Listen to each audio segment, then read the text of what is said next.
The National Electrical Code, Section 408.16 states that service disconnecting means shall be readily accessible and operable from outside the building as close as practicable to where the service enters. Some local codes or regulations may specify minimum heights for disconnect switches. It is important to check with the local building or electrical inspector to determine if any such requirements exist.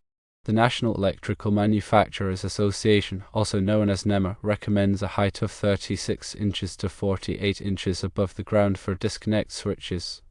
This height provides accessibility for safe and convenient operation, while also reducing the risk of accidental disconnection or tripping. If the disconnect switches are in a hazardous location or area with high traffic, additional measures may be necessary to ensure safety and accessibility. It is important to consider the height of personnel who will be operating the switches and use appropriate lengths of hook sticks or insulated tools to prevent electrical hazards.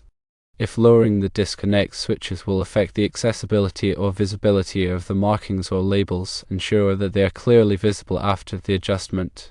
Based on the information provided and the recommended height range of 36 inches to 48 inches above the ground, it is advisable to lower the 60 amps disconnect switches to a height of approximately 3 feet above grade. This will ensure accessibility while adhering to best practices and minimizing any safety hazards.